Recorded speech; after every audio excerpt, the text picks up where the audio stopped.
குஜராத்தில் பிரதமர் மோடி முதல்வராக இருந்த பொழுது நடந்த அந்த கலவரத்தில் 2000க்கும் மேற்பட்ட இஸ்லாமியர்கள் கொலை செய்யப்பட்டார்கள், பெட்ரோல் ஊத்தி எரிக்கப்பட்டார்கள். கர்ப்பிணி பெண்ணின் வயிற்றில் குத்தி சிசுவை எடுத்து தீயில் கொளுத்திய சம்பவம் உண்டு. பில்கிஸ் பானு மறந்துவிட முடியுமா? 12 நபர்களால் கற்பழிக்கப்படுகிறார். பில்கிஸ் பானின் குழந்தையை பிடிங்கி செவுத்தில் அடித்தார்கள், மண்டை சிதறியது. கதறினால் பில்கிஸ் பானு நீதி கேட்டு போராடினால், நீதிமன்றமாக ஏறினால் 12 பேரும் குற்றவாளி என நிரூபித்தால். அந்த 12 பேர் எங்க இருக்கான் தெரியுமா? பிஜேபி ஆட்சிக்கு வந்து ரிலீஸ் ஆயிட்டான், எலெக்ஷன்ல நிக்கிறான். அந்த அளவிற்கு பாதகங்களை ஒரு பெண்ணுக்கு செய்தவர்கள் இவர்கள் சொல்கிறார்கள், நாங்கள் இஸ்லாமியர்கள் பெண்களுக்கு முன்னேற்றத்திற்கு பாடுபட போகின்றோம், அதனால வக்ஃப் போர்டு திருத்தம் செய்யறோம், அதுல பெண்களை உறுப்பினர் ஆக்குறோம் சொல்றான்னா இவன் எவ்வளவு பெரிய அயோக்கியன். நீதிமன்றம் காரி மூழ்கிறது. ஏண்டா வக்ஃப் வாரியங்கிறது முஸ்லிம்க்குரியது, உன்னுடைய திருப்பதி கோயிலையோ சபரிமலை கோயிலையோ ஒரு இந்துவை ஒன்றால விட முடியுமா கேட்கிறார்கள். இதெல்லாம் எப்படி இந்த விழிப்புணர்வு வரும், இந்த பிரச்சாரம் மக்களிடத்தில் செல்லும்னா நாம தெரிந்திருக்கணும், நாம வீதியில் இறங்கி போராட வேண்டும். இன்றைக்கு பாசிசத்தின் விதை விதைக்கப்பட்டு அது கொடியாக மலர தொடங்கிவிட்டது, படர தொடங்கிவிட்டது. வட மாநிலங்கள் போல பசு வைத்திருந்தால் அடித்து கொலை செய்வான், ஸ்ரீராம் என சொல்லி அடித்து கொலை செய்வான். அப்படிப்பட்ட நிலை மாறிக்கொண்டே வருகிறது. இந்த விஷயத்தை உடைத்தெறிய வேண்டும் என்று சொன்னால் ஒட்டுமொத்த மக்களும் திரண்டு ஒரு பிரச்சனை என்றால் வீதியில் என்று போராட வேண்டும். அப்படி போராடினால் வட மாநிலங்களில் ஜெயித்தார்களே அவர்கள் இங்கே வெற்றி பெற முடியாது. இங்கு இந்துக்களும் இஸ்லாமியர்களும் ஒற்றுமையாக இருக்கிறார்கள், இவர்களிடத்தில் பிரிவினை உண்டாக்க முடியாது என்பதை அவர்களுக்கு உணர்த்த வேண்டும். அல்ஹம்துலில்லாஹி ரப்பில் ஆலமீன். அன்பிற்கினிய சகோதர சகோதரிகளே, தமிழ்நாடு தௌஹீத் ஜமாத் என்கின்ற இந்த மாபெரும் சமுதாய பேரியக்கம் மார்க்கம் சார்ந்த பல்வேறு பிரச்சாரங்களை செய்யக்கூடிய தருணத்தில் சமுதாயத்திற்கு ஒரு பாதிப்பு என்று சொன்னால் களத்தில் நின்று போராடக்கூடிய, நீதியை வென்றெடுக்கும் வரை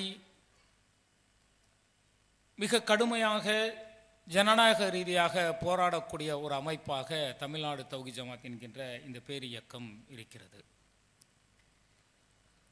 நம்முடைய இஸ்லாமிய சகோதர சகோதரிகள் பல்வேறு கட்ட போராட்டங்களில் பல்வேறு கட்ட ஆர்ப்பாட்டங்களில் நாம் எல்லாம் பங்கேற்று இருப்போம். ஆனால் சமீபத்தில் வக்ஃப் திருத்த சட்டம் என்கின்ற ஒரு சட்டத்தை ஆளக்கூடிய ஒன்றிய அரசாங்கம் கொண்டு வந்திருக்கிறது. இந்த திருத்த சட்டத்திற்கு எதிராக நாடு முழுவதும் தமிழகத்தின் பல இடங்களிலும் போராட்டங்கள் ஆர்ப்பாட்டங்கள் நடைபெறுகிறது. ஆனால் இதே பிஜேபி அரசாங்கம்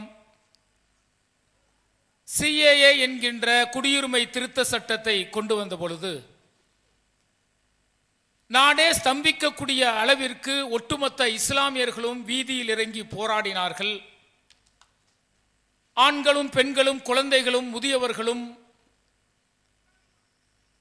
தன்னுடைய வாழ்வை ஒன்றிய பிஜேபி அரசாங்கம் பறிக்கிறது, இந்த நாட்டை விட்டு நம்மை அகதிகளாக விரட்டுவதற்கு முயற்சி செய்கிறது என்கின்ற அந்த கோபக்கனல் அன்றைக்கு நம்முடைய இஸ்லாமிய மக்களிடத்தில் இருந்தது. அதனால்தான் எங்கு திரும்பினாலும் குடியுரிமை திருத்த சட்டத்திற்கு எதிராக ஒட்டுமொத்த இஸ்லாமியர்களும் நாடே ஸ்தம்பிக்கக்கூடிய பல்வேறு போராட்டங்களையும் ஆர்ப்பாட்டங்களையும் நடத்தினார்கள். அந்த போராட்டங்களும் ஆர்ப்பாட்டங்களும் உலகின் பல்வேறு நாடுகளில் இது பேசக்கூடிய பொருளாக மாறியது. ஒன்றிய அரசாங்கம் குடியுரிமை திருத்த சட்டத்தை கொண்டு வந்த போதிலும் மக்களிடத்தில் ஏற்பட்ட அந்த புரட்சியும் கோபமும் கனலும் அந்த சட்டத்தை நடைமுறைப்படுத்தாத ஒரு நிலைக்கு மத்திய அரசாங்கத்தை கொண்டு சென்றிருக்கிறது. அந்த குடியுரிமை திருத்த சட்டத்தில் இருந்த கோபமும் கனலும் அந்த போராட்ட வீரியமும் இந்த வக்ஃப் திருத்த சட்டத்தின் பொழுது நம்மிடத்தில் இல்லை என்பதுதான் யதார்த்தமான உண்மை. ஏன் என்று சொன்னால் குடியுரிமை திருத்த சட்டம் என்றால் இந்த நாட்டின் குடியுரிமை பெற்ற நான், இந்த நாட்டில் பிறந்த நான், ஆளக்கூடிய ஒன்றிய அரசாங்கத்தால் பிறப்பு சான்றிதழ் இல்லை என்று சொன்னால், என்னுடைய முன்னோர்கள் இங்கு வாழ்ந்தார்கள் என்பதற்கான ஆதாரங்கள் இல்லை என்று சொன்னால், என்னை அகதி முகாமுக்கு தள்ளிவிடுவார்களே என்கின்ற ஒரு பயம் இருந்தது. அந்த அச்ச உணர்வு வீதியில் இறங்கி நம்மை போராடுவதற்கு வழிவகுத்தது. ஆனால் இன்றைக்கு இந்த வக்ஃபு போர்டு திருத்த சட்டம் என்பது நம்முடைய இஸ்லாமிய சகோதர சகோதரிகள் என்ன நினைத்துக் கொண்டிருக்கிறார்கள் என்றால், யாருடைய சொத்தோ ஏதோ எடுத்துக்கொள்கின்றான், அவன் அபகரித்தால் என்ன, யார் அபகரித்தால் என்ன, நமக்கு ஒன்றும் பாதிப்பு இல்லையே என்கின்ற ஒரு அலட்சியமான மனப்போக்கு நம்முடைய இஸ்லாமிய சகோதர சகோதரிடத்தில் இருப்பது மறுக்க முடியாத உண்மை. எந்த அளவிற்கு மார்க்கத்தை தெரிந்து கொள்ள வேண்டும் என்கின்ற அந்த ஆர்வம் நம்முடைய இஸ்லாமிய மக்களிடத்தில் இருக்கிறதோ, அந்த அளவிற்கு இந்த வக்ஃபு சொத்துக்களை பற்றியும் அந்த சொத்துக்களை காப்பதற்காக நாம் என்ன தியாகங்கள் செய்ய வேண்டும் என்பதை பற்றியும் மார்க்க ரீதியாக ஒவ்வொரு இஸ்லாமிய சகோதர சகோதரிகளும் தெரிந்து கொள்வது மிக மிக அவசியமானது. ஒரு அடியான் தன்னுடைய சொத்தை காப்பதற்காக தன்னுடைய உயிரை கூட ஜிகாத் செய்யலாம் என்கின்ற சொல்லக்கூடிய மார்க்கம் இந்த மார்க்கம். நம்முடைய சொத்தை ஒருவன் அநியாயமாக பறிக்கிறான் என்று சொன்னால், அவனுக்கு எதிராக தன்னுடைய உயிரை கூட தியாகம் செய்வதற்கு இந்த மார்க்கம் அனுமதிக்கிறது என்று சொன்னால், இந்த வக்ஃபு சொத்து என்றால் என்ன? இது யாருடைய சொத்து? இந்த சொத்தை இன்றைக்கு யார் அபகரிக்க போகிறார்கள்? இதனால் இஸ்லாமியர்கள் சந்திக்கக்கூடிய மிகப்பெரிய இழப்பு என்ன என்பதை எல்லாம் நாம் தெரிந்து கொள்ள வேண்டும். தெரிந்து கொண்டால் மட்டும்தான் இன்னைக்கு நீதிமன்றத்தில் திருத்த சட்டங்கள் விவாதத்தில் இருக்கிறது. தீர்ப்புகள் வரலாம். ஆரம்பத்தில் தீர்ப்புகள் எப்படி இருக்கிறது என்றால், விவாத போக்கு எப்படி இருக்கிறது என்றால், நீதிபதி இடைக்கால தடை விதித்திருக்கின்றார் திருத்த சட்டத்திற்கு. நாட்டில் இருக்கக்கூடிய இஸ்லாமியர்கள் எல்லாம் நினைக்கின்றோம் நமக்கு சாதமாக இந்த தீர்ப்பு வரப்போகிறது என்கின்ற நம்பிக்கையோடு நாம் பயணித்துக் கொண்டிருக்கின்றோம். ஆனால் 2 நாட்களாக நடந்த விவாதங்களை நீங்கள் பார்த்தீர்கள் என்று சொன்னால், ஒரு மிகப்பெரிய மாற்றம் ஏற்பட போகிறதோ, இஸ்லாமியர்களுக்கு அநியாயம் இழைக்கப்பட போகிறதோ என்கின்ற நிலை ஏற்பட்டு இருக்கிறது. பாபர் மசூதியில் அப்படிதான் தீர்ப்பு வந்துச்சு. ஆரம்பத்தில் 3 பிரிவினரில் ஒரு பிரிவினர் இஸ்லாமியர்களுக்கு இடம் கொடுக்கப்பட்டுவிடும், நிலம் கொடுக்கப்பட்டுவிடும்.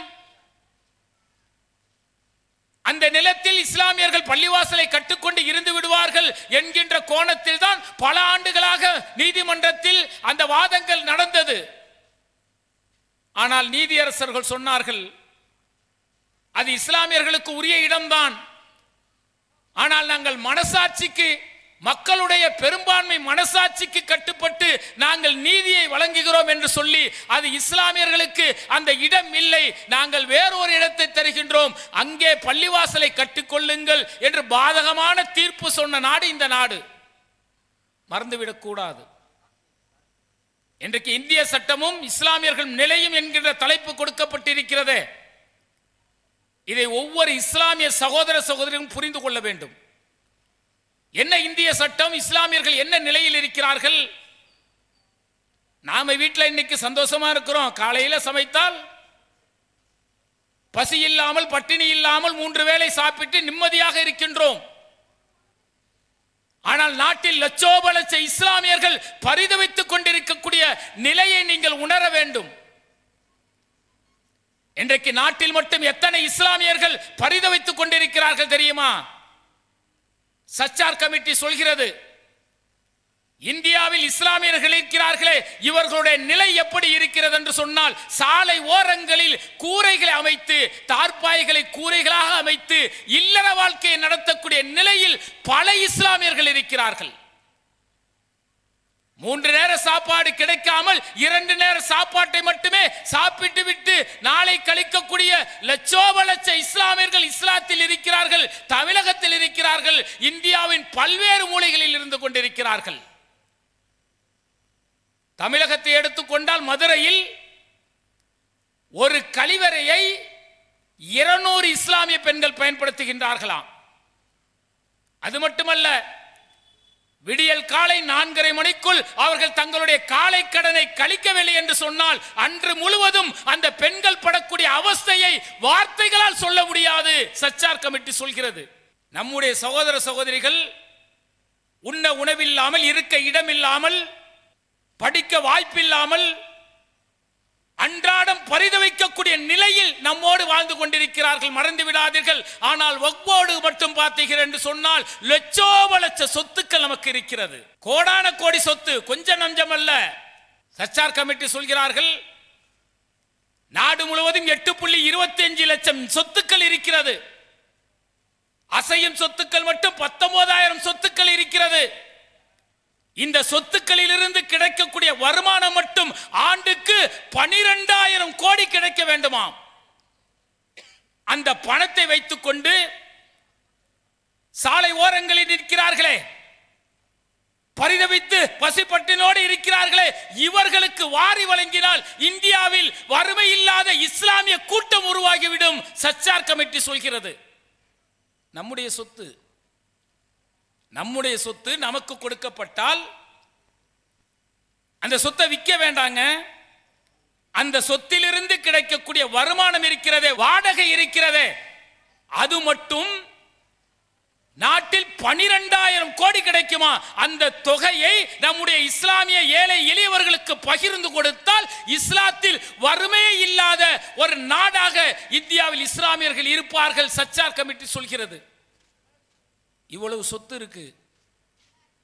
ஆனா நம்முடைய வீட்டில் காலையில பாத்தீங்க அப்படின்னா, பாவா ஒரு 10 ரூபாய் கொடுங்க, 5 ரூபாய் கொடுங்க, 3 நாளாச்சு சாப்பிட்டு வறுமையில் வரக்கூடிய குரல்கள், எழுப்பக்கூடிய குரல்கள் நம்முடைய உள்ளத்தை அப்படியே பிசையும். ரமலானாதம் வந்து விட்டால் கூட்டம் கூட்டமாக வருகிறார்கள். யார் அவர்கள்? ஒரு சிலர் ஏமாற்றலாம். ஆனால் லட்சோப லட்ச மக்கள் அந்த ரமலான் மாதத்தில் தான் மக்கள் வாரி வழங்குவார்கள். அந்த தொகையை வைத்துக் கொண்டு ஒரு வருடம் நம்முடைய குடும்பத்தை நடத்தி விடலாமே என்கின்ற எண்ண ஓட்டத்தோடு வருகிறார்களே, அவர்களுடைய நிலையை நீங்கள் சிந்தித்து பாருங்கள். இவ்வளவு சொத்து இருக்காங்க.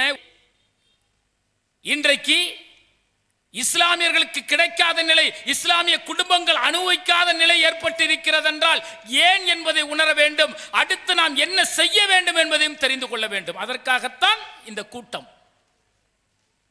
வந்திருப்பவர்களுக்கு மட்டுமல்ல, ஆங்காங்கே இருந்து வீட்டில் இருந்து கேட்கக்கூடிய அத்தனை இஸ்லாமிய சகோதர சகோதரிகளுக்கும் இந்த விளக்கம் பொருந்தும். பல்வேறு அடக்குமுறை சட்டங்கள்ங்க. எத்தனை எத்தனை அடக்குமுறை சட்டங்கள், ஒன்றா இரண்டா, அடுக்கடுக்காக சொல்லலாம். முத்தலா சட்டம் என்று இஸ்லாமியர்களை குறிவைத்துக் கொண்டு வரப்பட்ட சட்டம் இந்த நாட்டில் இயற்றப்பட்டது. லட்சோப லட்ச இஸ்லாமியர்களை அகதிகளாக மாற்றுவதற்கு குடியுரிமை திருத்த சட்டத்தை இன்றைக்கு இந்திய அரசாங்கம் கொண்டு வந்திருக்கிறது. பொது சிவில் சட்டம் என்கின்ற ஒரு சட்டத்தின் மூலம் இஸ்லாத்தின் சரியத்தை உடைத்தெறிந்து விடலாம் என்று பாசிசம் கங்கணம் கொட்டி அலைந்து கொண்டிருக்கிறது. அந்த வகையில் தான் இன்றைக்கு வக்ஃப் போர்டு திருத்த சட்டத்தை பாசிச அரசாங்கம் கொண்டு வந்திருக்கிறது. தெரிந்து கொள்ள வேண்டும். இந்த வக்ஃப் போர்டு திருத்த சட்டம் வந்திருக்கிறது, இதனால் என்ன ஏற்பாடு, என்ன பாதிப்புகள் ஏற்பட போகிறது என்பதற்கான சில தகவல்களை நீங்கள் தெரிந்து கொள்ளுங்கள். நம்முடைய இஸ்லாமிய முன்னோர்கள், நம்முடைய தாத்தா பாட்டி, அது போன்று இஸ்லாத்தின் மீது அக்கறை கொண்ட நம்முடைய முன்னோர்கள் என்ன செய்தார்கள் என்றால், இந்த இஸ்லாமியர்கள் இந்த நாட்டின் சுதந்திரத்திற்காகவும் நாட்டின் முன்னேற்றத்திற்காகவும் நிறைய பொருளாதாரத்தை வாரி வழங்கியிருக்கிறார்கள். எந்த அளவிற்கு என்று சொன்னால், இன்றைக்கு இந்தியா பாகிஸ்தான் போர் நடக்கிறதே, அந்த இந்தியா பாகிஸ்தான் போரை கூட இஸ்லாமியர்களுக்கு எதிராக இஸ்லாமியர்கள் எல்லாரும் பாகிஸ்தானை ஆதரிப்பது போல இன்றைக்கு பாசிச மக்களிடத்தில் ஒரு தவறான கருத்தை விதைத்துக் கொண்டிருக்கின்றார்களே, இவர்கள் அடிப்படையாக தெரிந்து கொள்ள வேண்டிய செய்தி என்னவென்றால், 1965 இந்திய பாகிஸ்தான் போர் நடைபெற்றது. அப்போது லால் பகதூர் சாஸ்திரி அவர்கள் பிரதமராக இருக்கிறார். அந்த போரில் இந்தியா ஜெயிக்கிறது, இந்தியா வெற்றி பெறுகிறது. இந்தியா வெற்றி பெற்ற பிறகு அருகில் இருக்கக்கூடிய சீனா என்ன நினைக்கின்றான், இந்தியாவின் பலம் அதிகரித்து விடக் கூடாது என்பதற்காக நாட்டின் எல்லையில் லட்சோப லட்ச படை வீரர்களை குவிக்கக்கூடிய பணியை செய்கின்றான். பல்வேறு ராணுவ தளவாடங்கள் நாட்டின் எல்லையில் வந்து நிற்கிறது.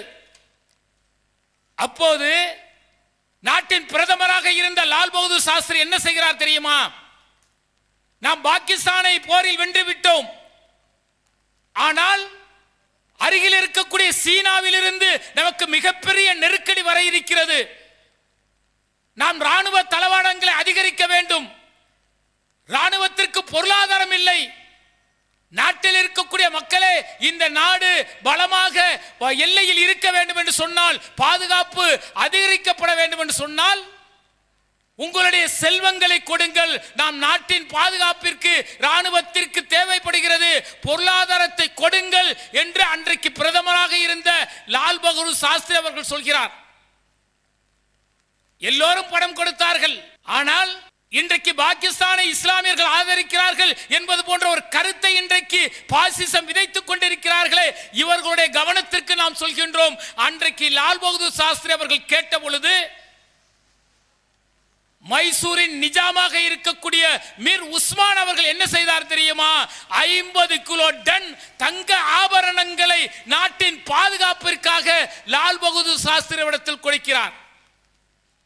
50 டன் இன்னைக்கு என்ன மதிப்பு தெரியுமா? 1600 கோடி ரூபாய் மதிப்புள்ள தங்கத்தை நாட்டின் பாதுகாப்பிற்காக, நாட்டின் ராணுவ தளவாடங்கள் வாங்குவதற்காக ஒரு இஸ்லாமிய மன்னர் என்ன செய்கிறார்? நிஜாம் என்ன செய்கிறார்? நாட்டிற்கு வாரி வழங்குகிறார். இந்த நாட்டின் முன்னேற்றத்திற்காக, நாட்டின் பொருளாதாரத்தை மேம்படுத்துவதற்காக, நாட்டின் பாதுகாப்பிற்காக லட்சோப லட்ச பணத்தை கொடுத்தவர்கள் இஸ்லாமியர்கள். இது மட்டுமல்ல, நாட்டின் சுதந்திரத்திற்காக பல ஆயிரம் உயிர்களை தியாகம் செய்திருக்கிறார்கள் இஸ்லாமியர்கள். இன்னைக்கு நாடு சுதந்திரம் அடைந்தது, சுதந்திரத்திற்கு யாரெல்லாம் போராடினார்கள் என்று ஒரு லிஸ்ட வாசிக்கிறானே, அதுல முகலாய மன்னர் பகதூர் ஷாவை பற்றி இருக்காது. யார் இந்த பகதூர் ஷா? 1857 நடந்த முதல் சிப்பாய் கழகம், முதல் இந்திய சுதந்திர போராட்டத்திற்கு தலைமை ஏற்று நடத்தியவர் பகதூர் ஷா அவர்கள். முகலாய மன்னர் பகதூர் ஷா அவர்கள் தான் இந்த நாட்டின் முதல் சுதந்திர போராட்டத்திற்கு தலைமை ஏற்று நடத்தியவர். அந்த போராட்டத்தின் விளைவாக நாட்டில் சுதந்திரம் பெற வேண்டும் என்பதற்காக எத்தனை உயிர்கள் பலியாயிருக்கிறது தெரியுமா? சுமார் 51,000 இஸ்லாமியர்கள் நாட்டின் சுதந்திரத்திற்காக ஆங்கில துப்பாக்கிகளுக்கும் ஆங்கிலேய கடுமையான தாக்குதலுக்கும் ஆளாகி உயிரிழந்திருக்கிறார்கள். இவ்வளவு செஞ்ச இஸ்லாமியர்களைத்தான் இன்றைக்கு பார்த்தோம் என்று சொன்னால், ஆளக்கூடிய பாசிசம், ஆங்கிலேய கால்களை நக்கி பிழைத்த பாசிச சிந்தனை கொண்டவர்கள் இன்னைக்கு இஸ்லாமியர்களை இரண்டாம் தர மக்களாக நடத்தக்கூடிய எல்லா நிகழ்வுகளையும் செய்கிறார்கள். இப்படி ஏராளமான தொகைகளையும் பல்லாயிரக்கணக்கான உயிர்களையும் இஸ்லாமியர்கள் தியாகம் செய்தார்களே, அந்த தியாகம் செய்ததன் விளைவாக இஸ்லாமியர்கள் எந்த அளவிற்கு தியாகம் செஞ்சாங்க தெரியுமா? நாட்டில் மகாத்மா காந்தி அறிவிக்கிறார், ஆங்கிலேயருக்கு எதிராக ஒத்துழைமை இயக்கத்தை ஒட்டுமொத்த மக்களும் கையில் எடுக்க வேண்டும், ஆங்கிலேயருடைய தயாரிப்புகளை புறக்கணிக்க வேண்டும், அவர்கள் தயாரிப்பு ஆடைகளை ஒட்டுமொத்த மக்களும் அதை புறக்கணிக்க வேண்டும், ஆங்கில கல்வியை புறக்கணிக்க வேண்டும் என்று மகாத்மா காந்தி ஒட்டுமொத்த மக்களுக்கும் அறிக்கை விடுகிறார். ஆங்கில கல்வியை புறக்கணிங்கள். காந்தி பிரச்சாரம் செய்கின்றார். எங்கெல்லாம் பிரச்சாரம் செஞ்சார் தெரியுமா? சென்னை திருவல்லிக்கேணியில் இருக்கக்கூடிய பள்ளிவாசலில் மெம்பர் படியில் ஏறி நின்று நம்ம இஸ்லாமிய சகோதர சகோதரத்தில் கேட்கிறார், நாம் நாடு சுதந்திரம் பெற வேண்டும் என்று சொன்னால், இந்த ஆங்கிலேயர்களை ஓட ஓட விரட்ட வேண்டும் என்று சொன்னால், அவர்களுடைய தயாரிப்புகளுக்கு, அவர்களுடைய மொழிக்கு நாம் கடுமையாக எதிர்ப்பை தெரிவிக்க வேண்டும், அவர்களுடைய ஒவ்வொரு செயல் திட்டங்களுக்கும் நாம் ஒத்துழையாமை இயக்கத்தை நடத்த வேண்டும் காந்தி அவர்கள் கூறுகிறார். வேலூர் பள்ளிவாசல்ல வந்து மெம்பர் படியில் ஏறி பேசுறார். ஒட்டுமொத்த மக்களும் ஆங்கிலேயருக்கு எதிராக நீங்கள் புரட்சி செய்ய வேண்டும், போராட வேண்டும், புறப்படுங்கள், இஸ்லாமியர்களை நோக்கி அழைக்கிறார். அப்ப நம்ம முப்பாட்டன், நம்முடைய தாத்தா பாட்டி என்ன செஞ்சாங்க தெரியுமா? காந்தியுடைய வாக்கை நம்பி ஆங்கிலேயருடைய ஆடையை நாங்கள் அணிய மாட்டோம், தூக்கி எறிந்தார்கள். அவனுடைய ஆங்கில கல்வியை நாங்கள் படிக்க மாட்டோம் புறக்கணித்தார்கள். நாடின் சுதந்திரத்திற்காக எங்களுடைய பொருளாதாரத்தை வாரி வழங்குகிறோம் என்று அள்ளி கொடுத்தார்கள். போராட்டம் என்று சொன்னால் பல கிலோமீட்டர் தொலைவில் இருந்து வந்து அந்த போராட்டத்தில் கலந்து கொண்டு முதல் ஆளாக நின்று உயிர் தியாகம் செய்தார்கள் இஸ்லாமியர்கள்.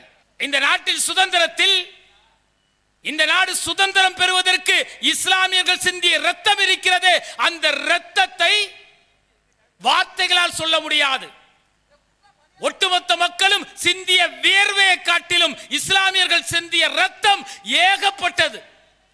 அவ்வளோ நபர்கள் இந்த நாட்டின் பொருளாதாரத்திற்கு, நாட்டின் சுதந்திரத்திற்காக உயிர் தியாகம் செய்தார்கள், பொருளாதாரத்தை வாரி வழங்கினார்கள். அப்படிப்பட்ட இந்த நாட்டில், இந்த நாட்டின் முன்னேற்றத்திற்கு பொருளாதாரத்தை கொடுத்த இந்த சமூகம், உயிரை கொடுத்த இந்த சமூகம் முன்னேற வேண்டும் என்பதற்காக நம்முடைய முன்னோர்கள் என்ன செய்தார்கள் தெரியுமா? தங்களுடைய சொத்துக்களை இந்த இஸ்லாமியர்கள் பயன்பட வேண்டும். கல்வியை இழந்து நிற்கிறான், நாட்டின் சுதந்திரத்துக்காக தொழிலை இழந்து வறுமையில் வாடிக்கொண்டிருக்கின்றான். அந்த மக்களுக்கு பொருளாதாரம் வேண்டும், அவர்கள் வாழ்க்கையில் முன்னேற வேண்டும் என்பதற்காக அவனுடைய சொந்த நிலங்களை, சொந்த வீடை, சொந்த சொத்துக்களை பள்ளிவாசலுக்கு எழுதி கொடுக்கிறான். நான் 5 ஏக்கர் நிலம் தர்றேன், இதுல இருந்து கிடைக்கக்கூடிய வருமானத்தை வைத்து நம்முடைய முகலாக்களில் எத்தனை இஸ்லாமியர்கள் வறுமையில் இருக்கிறார்களோ அவர்களுக்கு உதவி செய்யுங்கள். ஆங்கில கல்வியை படிக்கவில்லை, அவர்கள் மார்க்க கல்வியை படிக்கட்டும், மதர்சாக்களை தொடக்குவதற்கு என்னுடைய பணத்தை நீங்கள் பயன்படுத்திக் கொள்ளுங்கள் என்று பல லட்சம் கோடி ரூபாய் சொத்துக்களை இஸ்லாமியர்கள் வாரி வழங்கினார்கள். ஒரு 4-5 வீடு இருக்குன்னு வச்சுக்கோங்க, மௌத்தாரப்ப என்ன செய்வார் தெரியுமா? அல்லாவின் வழியில் தான தர்மம் செய்தால் மறுமையில் அல்லாஹ்வுடைய மகத்துவமான மாளிகை கிடைக்கும் என்பதற்காக தன்னுடைய சொத்தை பள்ளிவாசலுக்கு எழுதி கொடுப்பார். இப்படித்தாங்க அல்லாஹ்வுடைய அருள்மறை வசனங்களுக்கு உயிரோட்டம் கொடுத்து, நபிகளாருடைய பொன்மொழிகளுக்கு உயிரோட்டம் கொடுத்து நம்முடைய முன்னோர்கள் லட்சோப லட்ச சொத்துக்களை அல்லாஹ்வின் வழியில் பள்ளிவாசலுக்கு எழுதி கொடுத்தார்கள். அந்த சொத்து தான் 200-300 ஆண்டுகளாக சேர்ந்து இன்றைக்கு நாடு முழுவதும் 8.25 லட்சம் சொத்துக்கள் இருக்கிறது. 16,000 அசையா சொத்துக்கள் இருக்கிறது. நாட்டிலே பாத்தீங்கன்னா 2,35,000 சொத்துக்கள் உள்ள முதல் மாநிலமாக உத்தரப்பிரதேசம். தமிழகத்தில் மட்டும் 66,000க்கு மேற்பட்ட அசையா சொத்துக்கள் இன்றைக்கு வக்ஃப் வாரியத்துக்கு இருக்கிறது. இந்த சொத்துக்கள் எல்லாம் வச்சு என்ன செய்யணும்? பள்ளிவாசலை நிர்வகிக்கக்கூடியவர்கள், வக்ஃப் வாரியத்துக்கு வரக்கூடியவர்கள், இஸ்லாமியர்கள் வறுமையில் இருக்கிறாங்களே அவங்களை கூப்பிட்டு வட்டி இல்லாத கடன் கொடுக்க வேண்டும் தொழில் செய்வதற்கு. கணவனை இழந்த கைம்பெண்கள் இருக்கிறார்களே அவர்கள் அழைத்து அவங்களுடைய வாழ்க்கை முன்னேற்றத்திற்கு பொருளாதார உதவி செய்ய வேண்டும். அருள்மறையை படிப்பதற்கு மதர்சாக்கள் உருவாக்கப்பட வேண்டும். மக்கள் தொகை எண்ணிக்கைக்கு ஏற்ப பள்ளிவாசல் கட்டுமானம் செய்யப்பட வேண்டும்.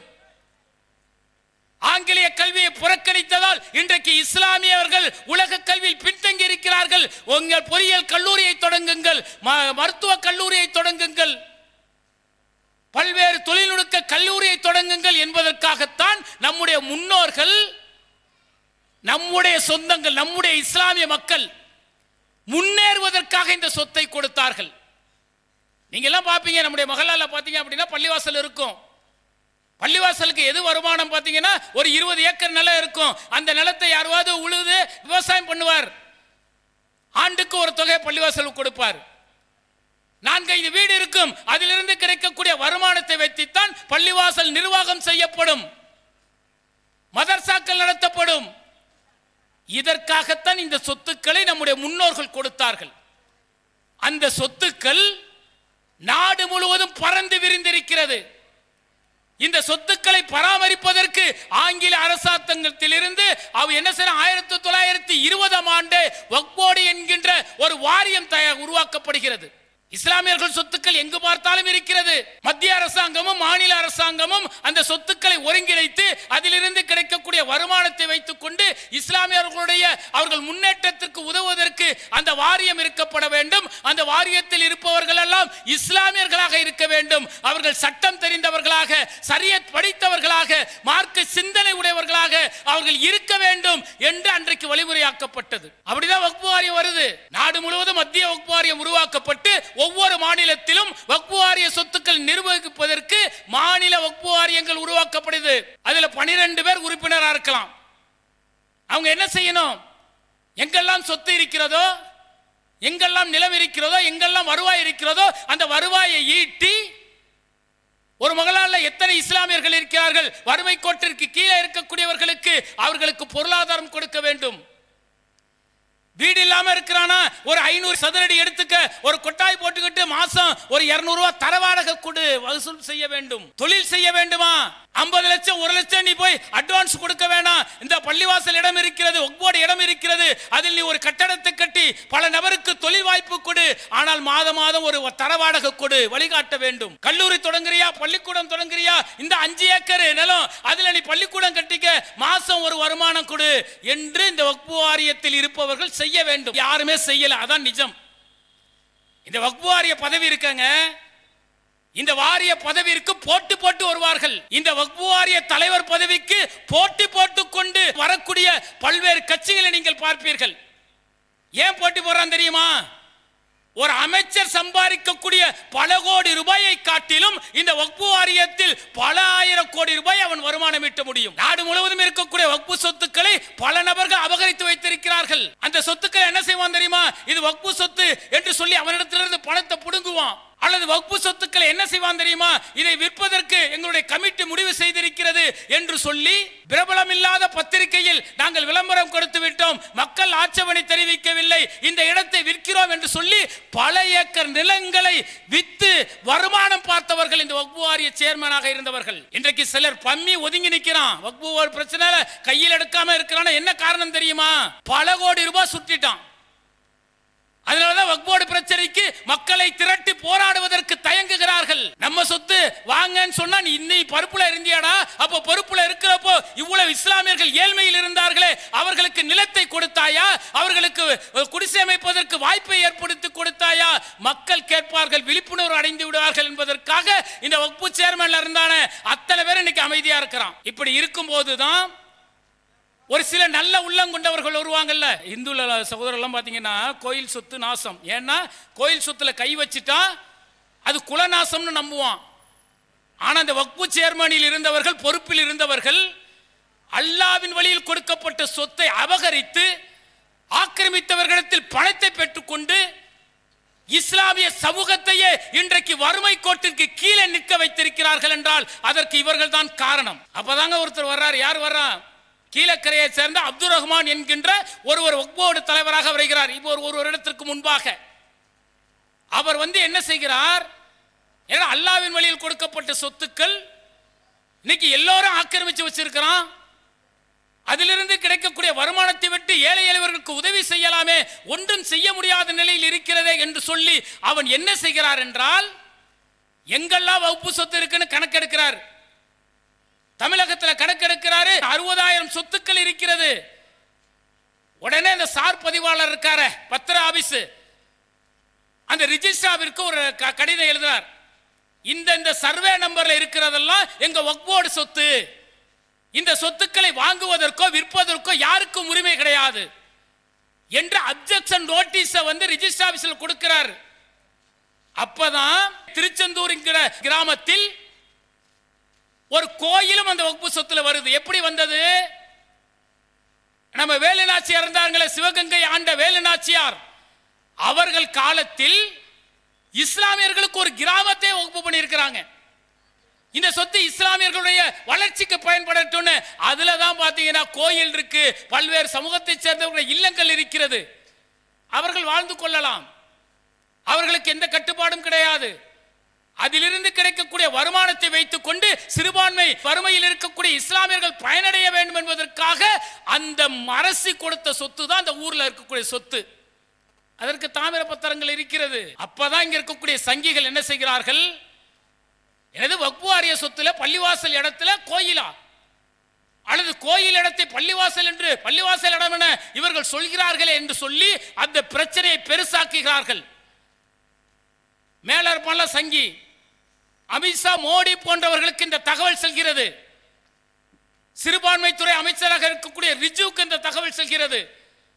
அப்பதான் நாடு முழுவதும் கணக்கெடுக்கிறான், எங்கெல்லாம் இஸ்லாமியர்களுக்கு வக்ஃப் சொத்துக்கள் இருக்கிறது என பார்க்கும் பொழுது அதிர்ந்து போகிறார்கள். இந்திய பாதுகாப்பு துறையை காட்டிலும் இந்திய ரயில்வே துறையை காட்டிலும் இவ்வளவு சொத்துக்கள் இஸ்லாமியர்களுக்கு இருக்கிறது.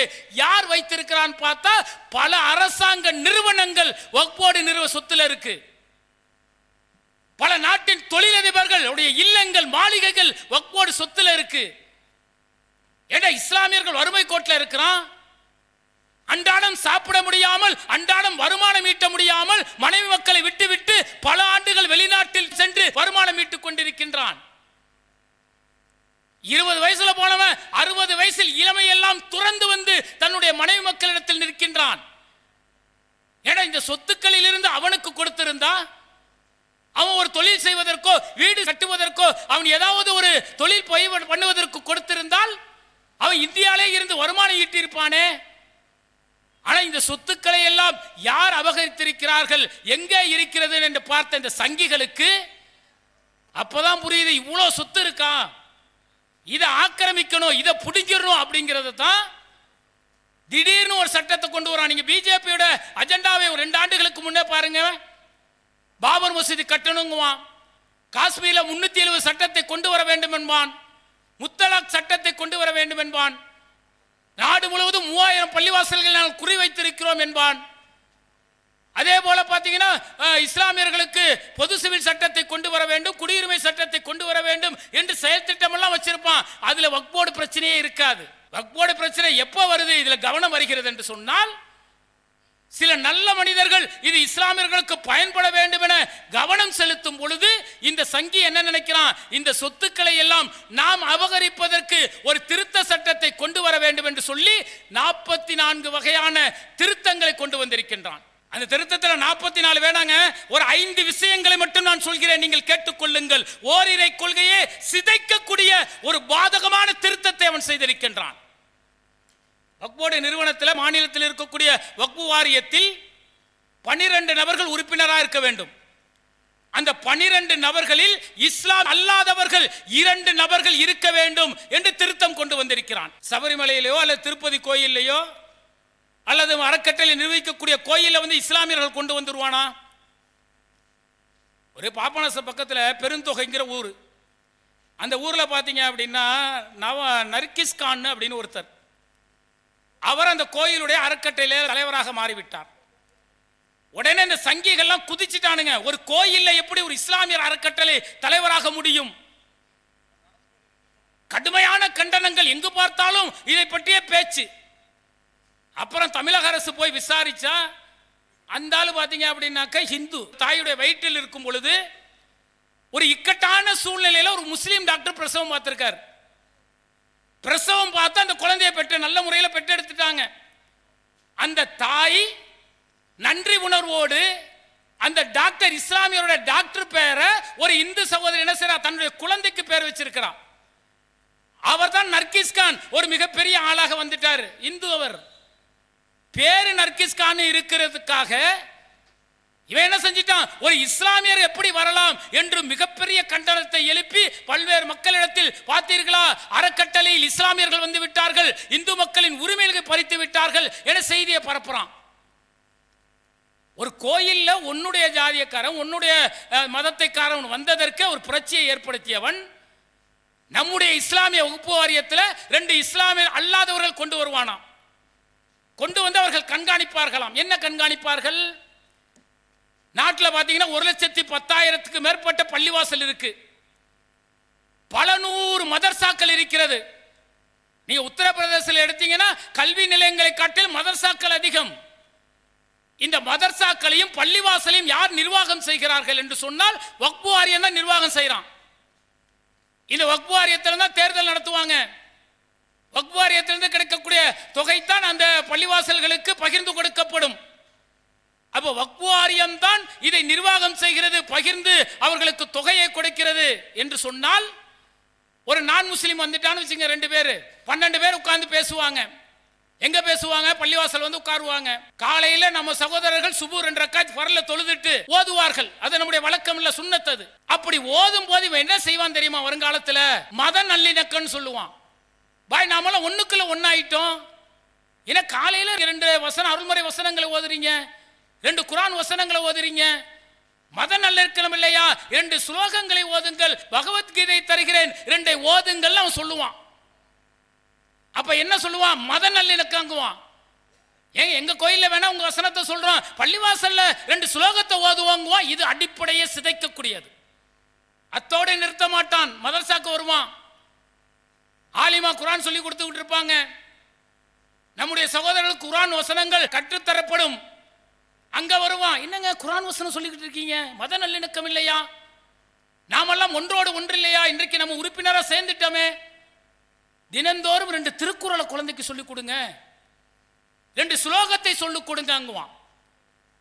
அப்ப அவனுடைய ஆலயத்தில் அவர்களுடைய உரிமை அது. ஒவ்வொருவருக்கும் ஒரு உரிமை கொடுக்கப்பட்டிருக்கிறது. அவர்களுடைய மதத்தை பின்பற்றுவதற்கு அவர்களுக்கு உரிமை இருக்கிறது என்று அரசியல் சாசன சட்டம் சொல்கிறது. இந்து கோயில போய் முஸ்லீம் சொல்லக்கூடாது, சொல்வது மிகப்பெரிய தப்பு.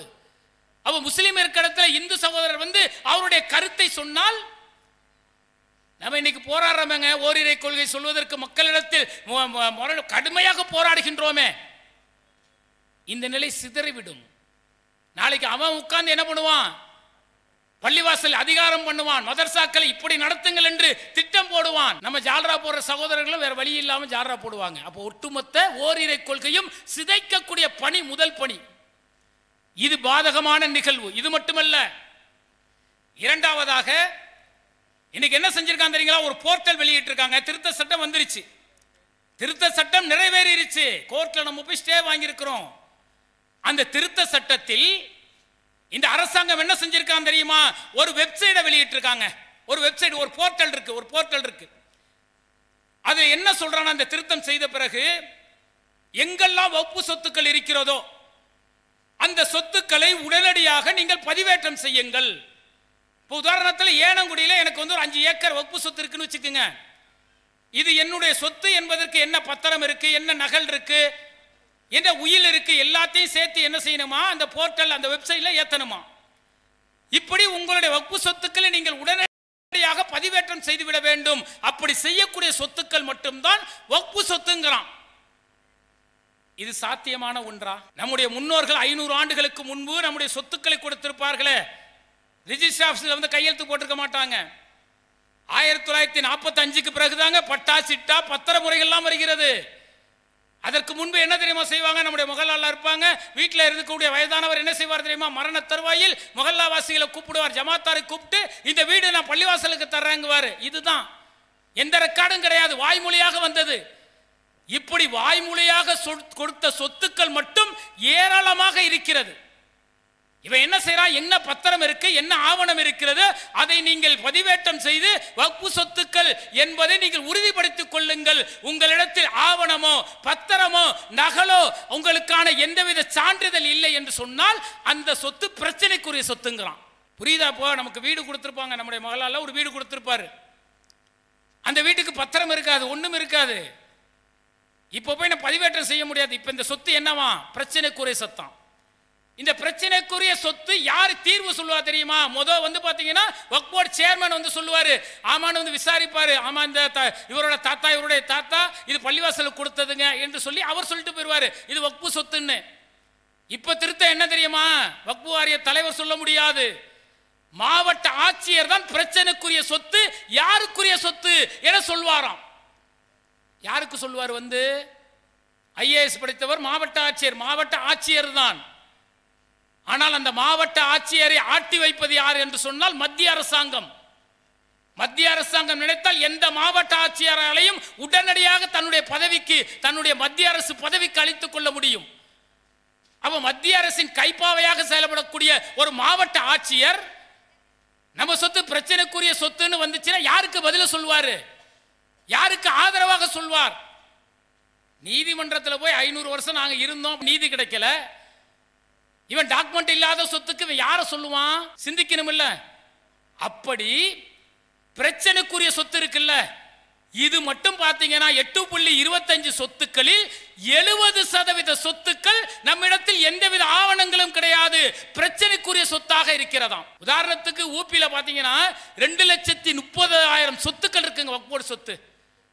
இந்த அறிவிப்பு வந்த பிறகு முகல்லாவாசி எல்லாம் போய் பதிவேற்றம் செய்கிறார்கள். பதிவேற்றம் செய்த பிறகு எவ்வளவு சொத்தை பதிவேற்றம் செஞ்சாங்க தெரியுமா? 2447 சொத்துக்களை தான் பதிவேற்றம் செய்ய முடிந்தது. அதுதான் அவர்களிடத்தில் ஆதாரங்கள் இருந்தது, நகல்கள் இருந்தது, பத்திரம் இருந்தது, சிட்டா இருந்தது, உயில் இருந்தது, தாமிர பத்திரங்கள் இருந்தது. மற்றவைக்கெல்லாம் ஒண்ணுமே இல்லை. ஒரு மாநிலத்தில் மட்டும் சுமார் 2,30,000 சொத்துக்கள் நம்மை விட்டு கைவிட்டு போக போகிறது என்று சொன்னால் யாருடைய சொத்து?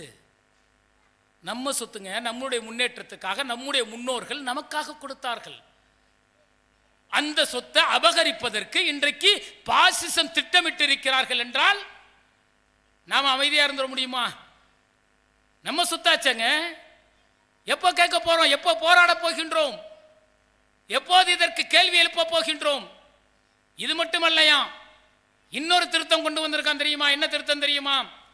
இன்னைக்கு நம்முடைய வக்ஃப் சொத்துக்களில் பல சொத்துக்களை இஸ்லாம் அல்லாதவர்கள் ஆக்கிரமித்து வைத்திருக்கிறார்கள். மிகப்பெரிய தொழிலதிபர்கள் அம்பானி, அதானி போன்றவர்கள் நம்முடைய சொத்துக்களை ஆக்கிரமித்து வைத்திருக்கிறார்கள். அரசியல்வாதிகள் ஆக்கிரமித்து வைத்திருக்கிறார்கள். ஒரு திருத்தம் என்ன தெரியுமா? வக்ஃப் சொத்துல 12 வருடம் ஒருவர் இருந்து விட்டால் அந்த சொத்து அவனுக்கு சொந்தம், அவன் உரிமை கொண்டாடலாமா?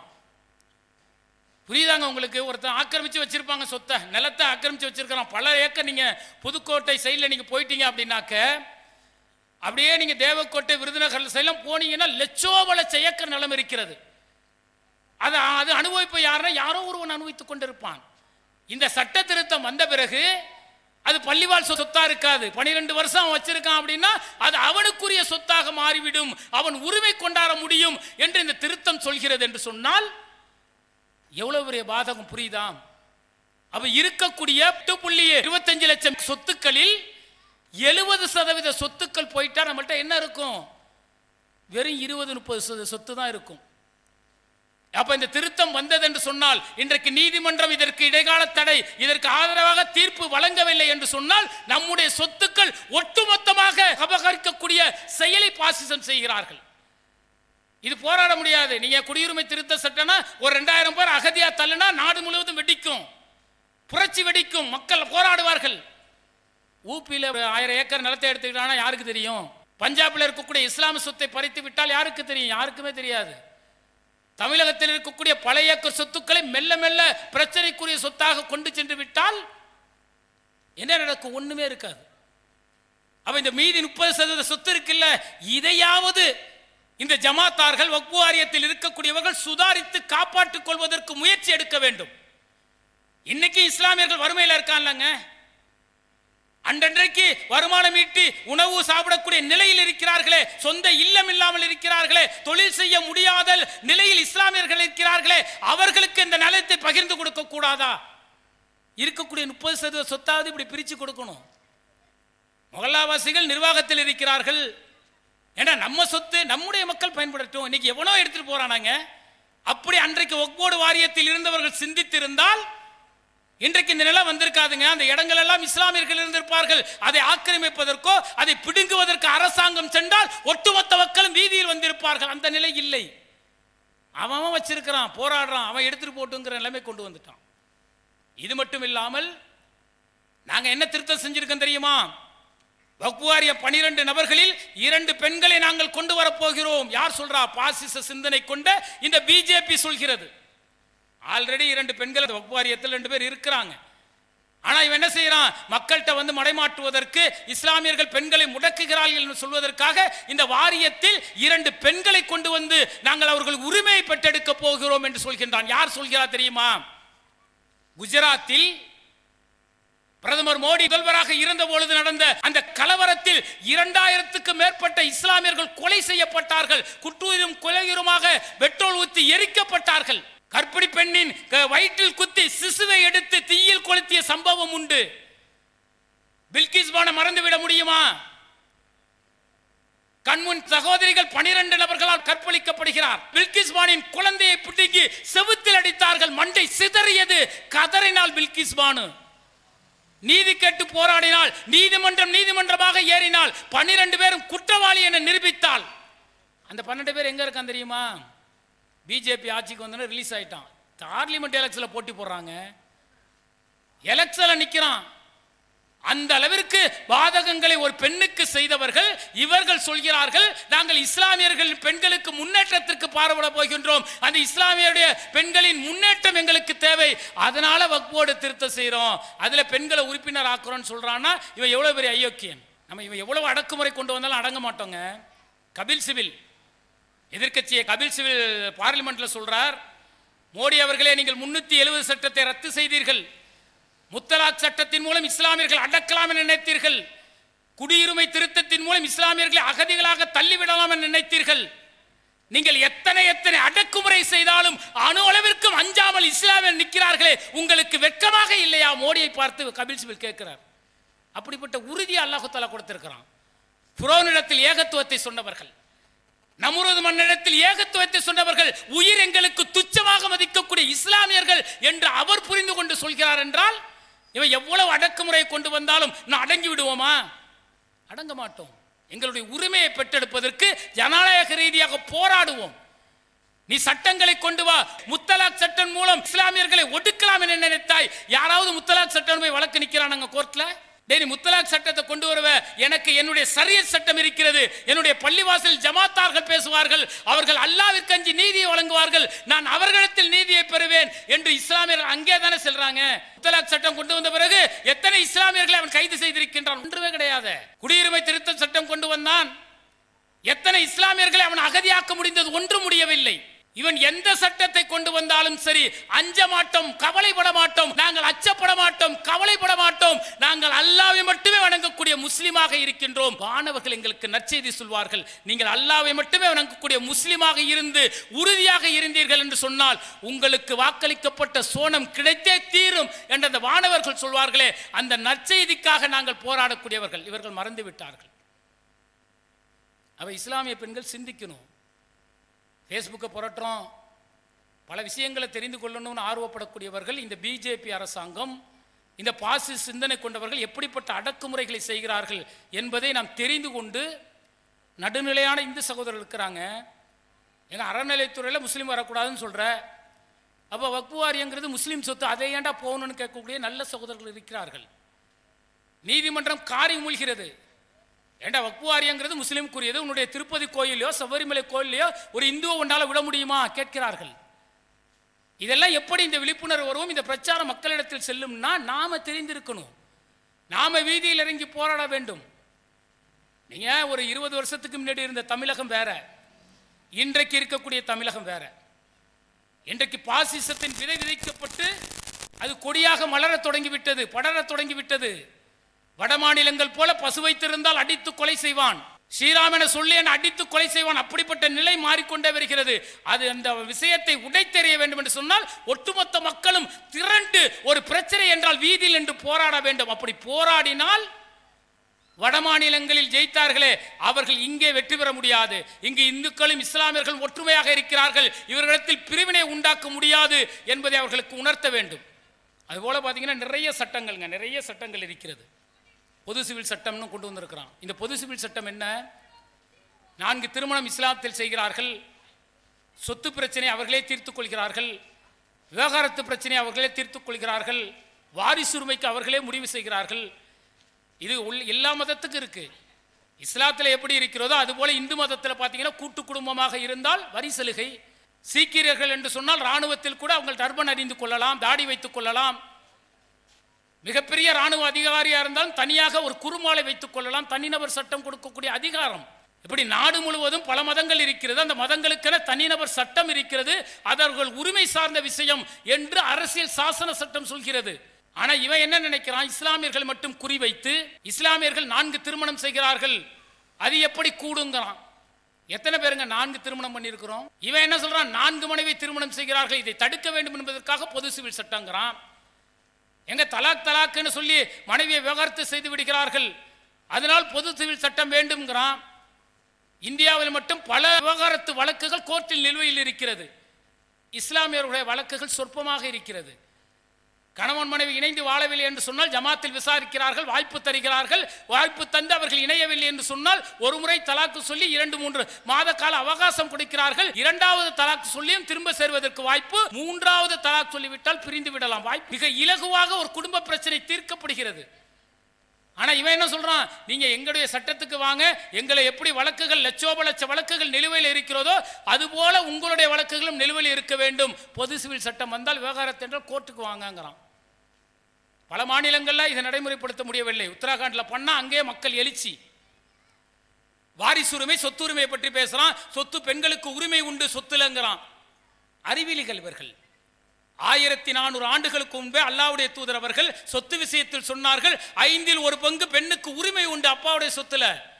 அன்றைக்கே பெண்ணுக்கு உரிமை கொடுத்த மார்க்கம் இந்த மார்க்கம். இன்னைக்கு சொல்றான் பெண்ணுக்கு சொத்துல உரிமை கொடுக்கணும் இல்ல, அதுக்கு பொது சிவில் சட்டம் தேவைங்கிறான். இதெல்லாம் இஸ்லாத்தில் இருப்பது. இன்னும் எவ்வளவு சட்டங்கள் கொண்டு வந்தாலும் சரி நாம் அஞ்ச போகின்றோமா? சட்டம் என்பது மக்களுக்காகத்தான். அந்த சட்டத்தை நோக்கி நான் செல்ல வேண்டும் என்று சொன்னால் அந்த சட்டம் எனக்கு சாதகத்தை தர வேண்டும். என்னை முடக்கக்கூடிய, என்னுடைய மார்க்க சிந்தனை மழுங்கெடுக்கக்கூடிய சட்டம் எனக்கு தேவையில்லை. நான் அந்த சட்டத்தை நோக்கி வரமாட்டேன். சொத்து பிரச்சனை நான் ஊர் ஜமாத்திலே பேசி முடிவெடுத்துக்கிட்டா நீ எந்த சிவில் சட்டம் கொண்டு வந்தா என்ன ஆக போகிறது? முத்தலாக் சட்டம் கொண்டு வந்து விட்டா என்னுடைய ஜமாத்திலே நான் பேசி முடிவெடுத்து விட்டேன், இணக்கமாக நாங்கள் பிரிந்து விட்டோம், அல்லாஹ்வுக்கு அஞ்சக்கூடியவர்கள், அல்லாஹ் கொடுத்த ஷரியத் சட்டம் எங்களுக்கு போதுமானது என முடிவெடுத்து விட்டால் இவன் எந்த சட்டத்தை கொண்டு வந்தாலும் எந்த பிரயோஜனமும் கிடையாது. அவ எந்த சட்டங்களை கொண்டு வந்தாலும் இஸ்லாமியர்கள் அஞ்ச மாட்டார்கள். அதே நேரத்தில் விழிப்புணர்வு பெற வேண்டியது நமது கடமை என்பதற்காகத்தான் இந்த பொதுக்கூட்டம் என்று கூறி என்னுடைய உரையை நிறைவு செய்கின்றேன். வாகிர் தவானா அல்ஹம்துலில்லாஹி ரப்பில் ஆலமீன். அஸ்ஸலாமு அலைக்கும் வரஹ்மத்துல்லாஹி வபரகாத்துஹு. அல்லாஹு அக்பர், அல்லாஹு அக்பர்.